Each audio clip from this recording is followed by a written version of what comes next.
The digital university তোমাদের স্বাগত জানিয়ে আজকের ক্লাস শুরু করছি।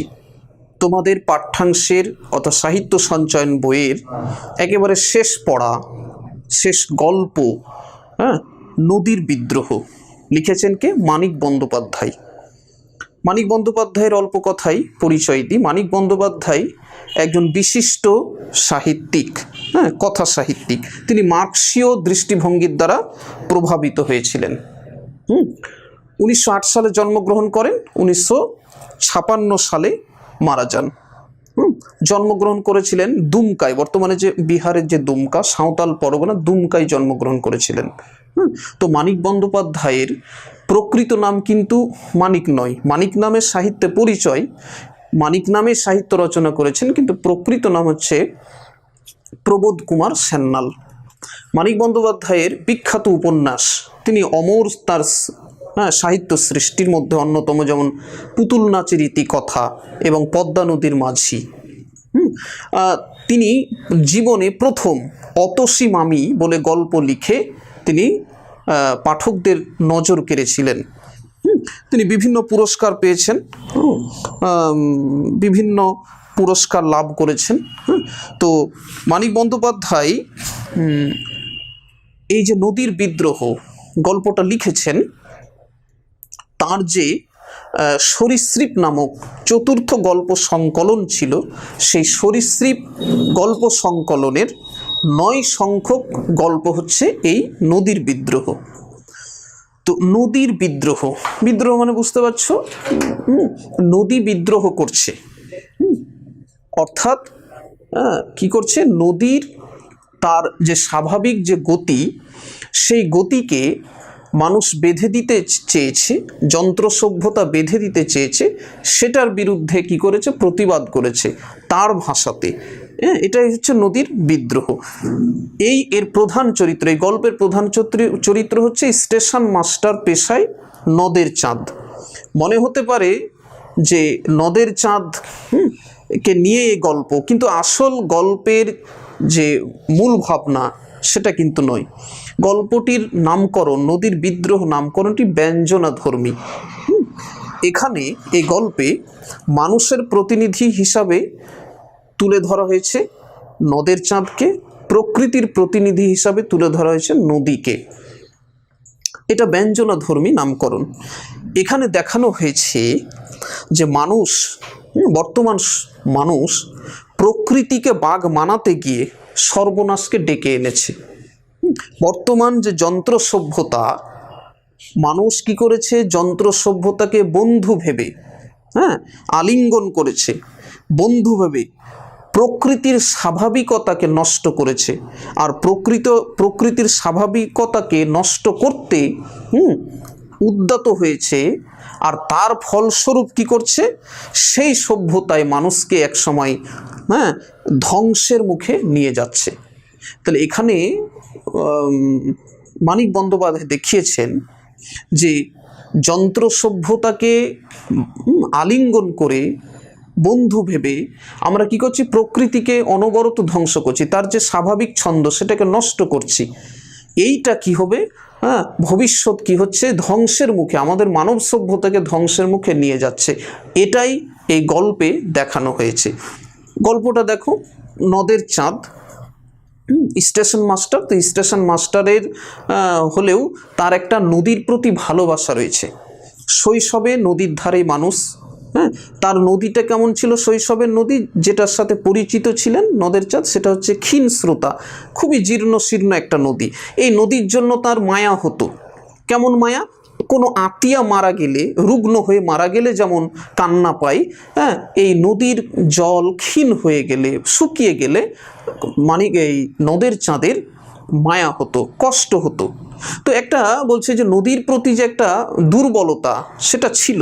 তো এই 30-32 বছর বয়সে এসেও, 30 বছর বয়সে এসেও, পরিণত বয়সেও একটা নদীর প্রতি টান থেকেই গেছে। তো স্টেশনের পাশে 1 মাইল দূরে একটি নদী রয়েছে, সেই নদী কেমন নদী না তার শৈশবের মতো ক্ষীণ স্রোতা নয়, এর যথেষ্ট জল রয়েছে, বর্ষার সময় হৃষ্টপুষ্ট হয়, ফুলে ফেঁপে ওঠে। তো এই বর্ষার সময় অবিরতভাবে 5 দিন বৃষ্টি হচ্ছে। তো এই বৃষ্টির সময় একটু থেমেছে, তো 4:45 ট্রেনটাকে পাস করে দিয়ে একটু 1 মাইল দূরে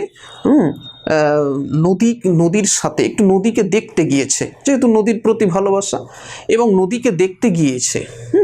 সে দেখেছে এবং সে শৈশবে নদীর সাথে তুলনা করেছে যে এই নদী সেই রকম নয়। সে এমনকি এতটাই সে নদীর প্রতি ভালোবাসা, যে বহু কষ্টে 5 পৃষ্ঠার একটি দুঃখ বিরহের সাথে নিয়ে, রোমান্সের সাথে নিয়ে একটা স্ত্রীকে 5 পৃষ্ঠার চিঠি লিখেছিলেন। সেই চিঠিটিও নদীর জলস্রোতে ছিঁড়ে ছিঁড়ে ফেলে দিয়েছেন। তো এক সময় তিনি অভিভূত, গভীর মগ্ন হয়ে গেছেন নদীর জলস্রোত দেখে। তো আর দেখছেন যে এই যে নদীর স্বাভাবিকতাকে, স্রোতকে মানুষ যন্ত্র দিয়ে ব্রিজ তৈরি করে, বাঁধ দিয়ে, ব্রিজের যে হয় স্তম্ভগুলো, ধারক স্তম্ভ, সেই ধারক স্তম্ভের মাঝখানে বসে তিনি অবলোকন করছেন, নদীকে দেখছেন, তার জলোচ্ছ্বাস দেখছেন। তো লেখক নদের চাঁদ অনুভব করছেন যে এই নদী মানুষ কেন এইভাবে বেঁধেছে, একে তো স্বাভাবিক তার গতিতে চলতে দেওয়া উচিত। এইভাবে ভাবতে ভাবতে হঠাৎ করে বৃষ্টি চলে এলো, মুষলধারে বৃষ্টি, এবং সেই বৃষ্টিতে তিনি উঠলেন না, ভিজলেন। ভিজার পরে তিনি একটা শব্দ শুনছেন। একে তো জলের পরিপুষ্ট, বর্ষার জলে পরিপুষ্ট নদীর যে জলস্রোত তার একটা শব্দ, আর উপর থেকে বৃষ্টিপাতের যে একটা শব্দ, দুটো শব্দ মিলে যেন এক ভয়ঙ্কর মধুর শব্দ সৃষ্টি করেছে। এটা তিনি ভালোভাবে শুনছেন, ভালো লাগছে তার। তারপরে কিছুক্ষণ পরেই তিনি হঠাৎ করে তিনি চমকে উঠলেন, বা একটা ট্রেন যাওয়ার যেমন চকিত হয়ে যায়, হঠাৎ করে তিনি সম্বিত ফিরে পেয়ে দেখছেন যে তিনি তো সেই ধারক স্তম্ভের উপরে বসে আছেন।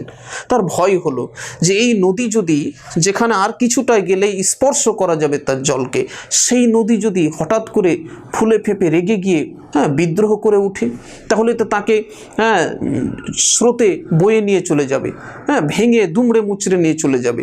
তার একটা ভয় হলো, এবং তিনি ভাবলেন যে এই নদী বোধ হয় কী করছে, বিদ্রোহ ঘোষণা করছে। কার বিরুদ্ধে বিদ্রোহ?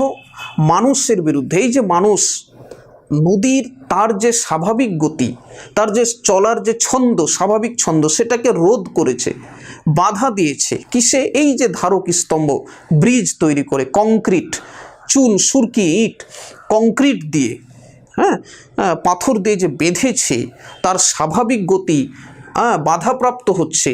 এই জন্য বোধ হয় নদী কী করছে, গর্জন করছে।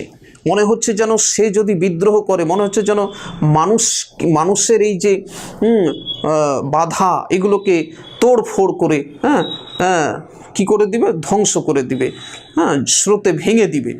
কিন্তু পরক্ষণে আবার নদের চাঁদের মনে হলো যে ভাঙলেই বা কি, এই ভেঙে দিবে ব্রিজ, হয়তো নদী ভেঙে দিবে, আবার তো সেই মানুষ তাকে আবার বেঁধে ফেলবে।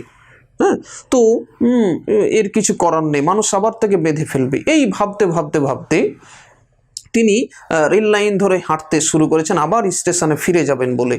এমন সময় কি হয়েছে, একটা ডাউন প্যাসেঞ্জার ট্রেন, 7 নম্বর ডাউন প্যাসেঞ্জার ট্রেন পিছন থেকে এসে নদের চাঁদকে ধাক্কা মেরে দেবে এবং নদের চাঁদ মারা যাবেন। তো এর দ্বারা বোঝানো যাচ্ছে, এই যে মানুষের প্রতিনিধি নদের চাঁদ, তিনি কি নিজের জীবন দিয়ে দেখিয়ে দিলেন যে প্রকৃতির বিরুদ্ধে মানুষ যদি আচরণ করে, প্রকৃতির বিরুদ্ধে মানুষ যায়, তাহলে প্রকৃতি তার প্রতিশোধ গ্রহণ করেই ছাড়বে। তা এই নদীর বিদ্রোহ, এই অর্থে নদীর বিদ্রোহ নামকরণটা যথার্থ। কারণ নদী চাই যে তার স্বাভাবিক গতিতে সে চলবে, তার স্বাভাবিক যে চলার ছন্দ, তাতে সে চলবে। কিন্তু মানুষ তাকে কি করেছে, বাধা দান করেছে। তাই নদী তার স্বাভাবিকতাকে ফিরিয়ে আনার জন্য বিদ্রোহ ঘোষণা করেছে। এবং বিদ্রোহ ঘোষণা করেছে, এটাই নদের চাঁদের মনে হয়েছে। তো আলোচ্য এই গল্পে এটাই মূল বিষয়। তোমরা আজকে এ পর্যন্তই। তোমাদের টেক্সট প্রায় শেষ হলো। তোমরা সকলে ভালো থাকবে, সুস্থ থাকবে, ভালোভাবে পড়বে এ আশা রাখছি।